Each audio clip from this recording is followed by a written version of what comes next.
Ang kalaban ni Aling Goring, Bagyong Habagat mga kaibigan.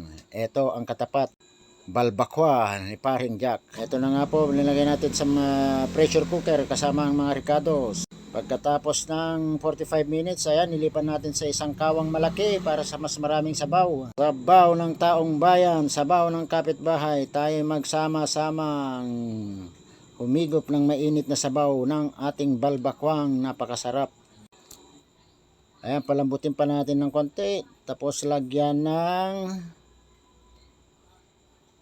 mga ricados, pampasarap, pampalasa.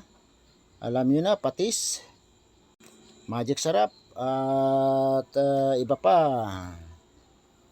Resulta, pakinggan, tignan, nasa dulo na. Handa ng ihain para sa atin.